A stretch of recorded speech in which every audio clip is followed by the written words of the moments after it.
What up? It's your boy Wall Street, and I'm back, ready to talk some hoops with all of you fine people. So thank you very much for tuning in. And today I want to talk about the 2025 Sixth Man of the Year, Payton Pritchard.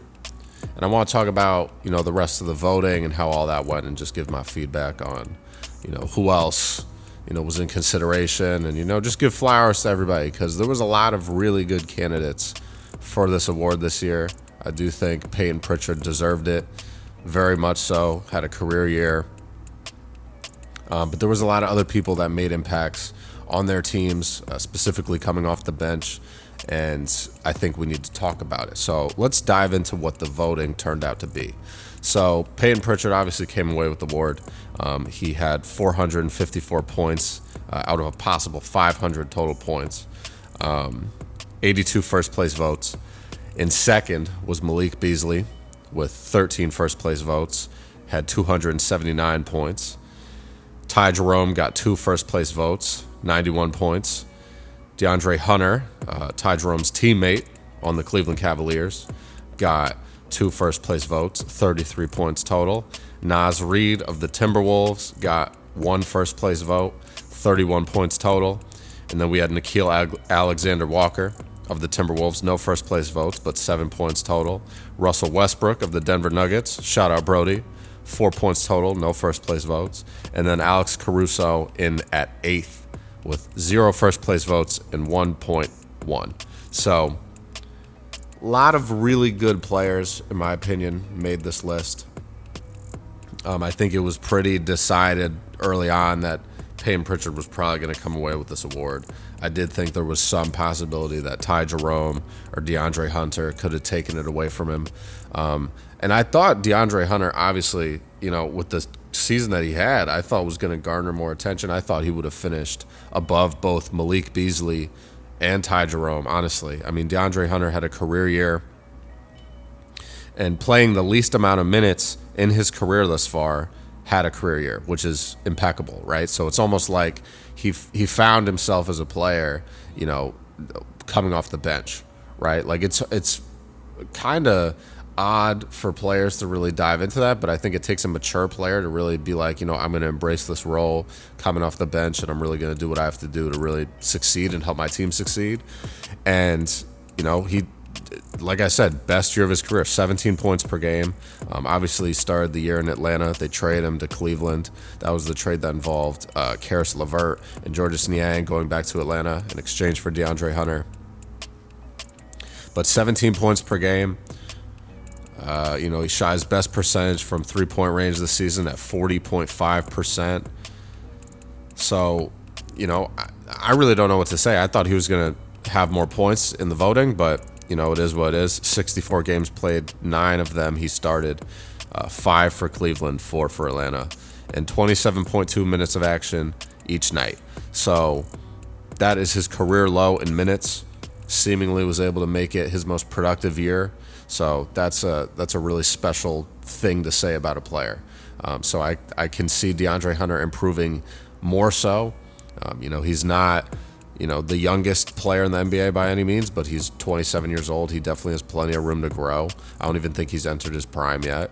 So he has struggled a little bit so far in the playoffs against the Heat, but it's the first round. I think the Cavs are going to be able to, squeak by the Heat no matter what they do. So I think it's going to be fine. He's going to have to come alive, deeper into the playoffs, though. But so shout out DeAndre Hunter. Great season. Jerome, his teammate, also career year. And the thing I found interesting about Jerome's season was, I think out of all of these guys, he was playing the least amount of minutes. Only played 19.9 minutes per game. 70 games played, 3 games started for the Cavs this season. But had a career year, despite only playing 19.9 minutes per game. So 12.5 points, 3.4 assists, 1.1 steals per game. Only 1.3 turnovers per game, so taking care of the ball, that's always a good sign. Shot 51.6% from the field and 43.9% from 3. So very effective in his limited minutes. And the fact that he played less than 20 minutes a game, I mean, his per 36 is crazy. His per 36, he was averaging 22.7 points per game. So this guy was lethal. He's going to help the Cavs go far in the playoffs, I think, this season. I honestly think the Cavs could make it to the conference finals. I think they could make it to the finals. They have a lot of potential, And then Malik Beasley, who finished second to Payton Pritchard, obviously is a huge piece of what the Detroit Pistons did to turn around from last season. He was not a member of the team last year when they went 14-68. This year, obviously, they are the 6th seed in the Eastern Conference. Didn't even have to qualify for the playoffs via the play-in. Very impressive season. He played all 82 games for the Pistons, only started 18 of them, 27.8 minutes per game, 16.3 points per game. And shot just an amazing percentage from three, 41.6%. And was, frankly, I don't know exactly where he finished in three-pointers made this season, like in terms of the rankings, but he made 319 threes this season, which if you were saying this 10 years ago, you would have been like, are you serious? Like, that's insane. It's insane. Anyone that's making over 300 threes in the season is an incredible shooter. And he also has, that trademark. He's hitting the threes and he's doing the shimmy. So big fan of Malik Beasley. He's really doing a lot for the Pistons. This is the last year of his deal right now. He signed a short-term deal with the Pistons. I think he wanted to prove to everybody that he's that dude and he deserves more money. So I think he's certainly earned it. I would love to see him go back to Detroit, though. I think regardless of where they finish in the playoffs, it's going to be important for him to come back to that team if they want to have the same level of success next season as they did this season. So let's talk about the winner, though. Let's talk about Payton Pritchard. And like I said at the beginning, totally understand why Payton Pritchard won the award. I think the way voters voted, at least in my opinion, it seems like you want a combination of player that had a great individual season that's on a team that has absolutely, great success as well, right? So the Celtics obviously were the second team in the Eastern Conference standings at 61-21 on the season.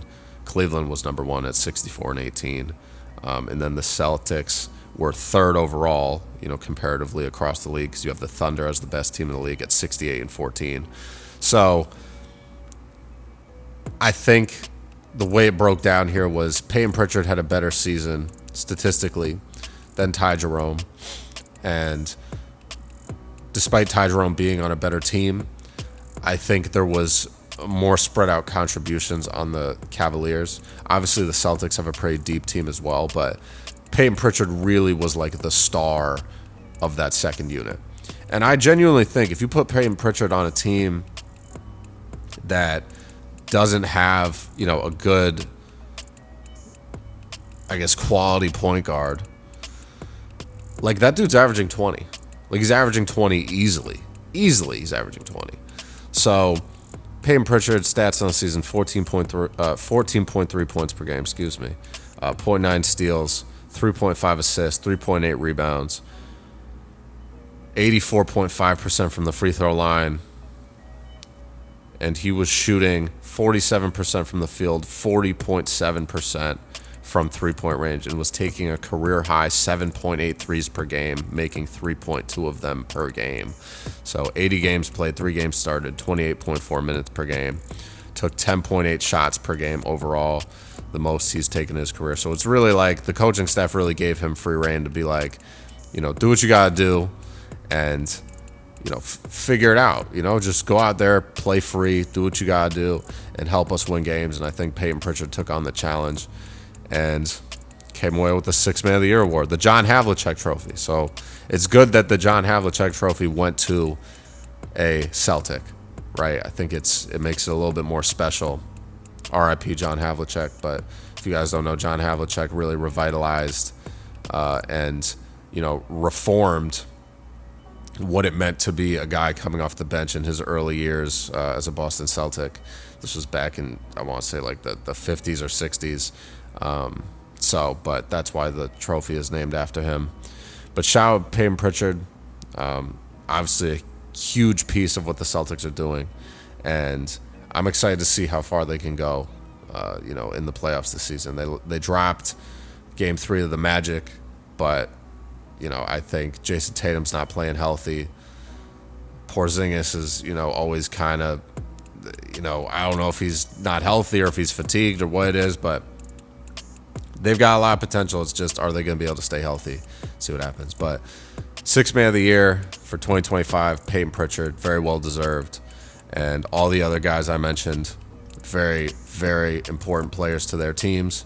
And I wouldn't be surprised if we see one of these guys win the Sixth Man of the Year award, in the next couple of seasons. So let me know what you guys think. Do you think Payton Pritchard deserved the award? Do you think someone else should have won the award? Do you think someone else should have gotten some votes for this? Let me know your honorable mentions and all that stuff in the comments down below so we can talk, we can discuss, we can link, we can build, we can do all that. But I'm going to catch you guys later, man. Stay safe, stay blessed, stay up, stay humble, handle business, stand on business. Peace out.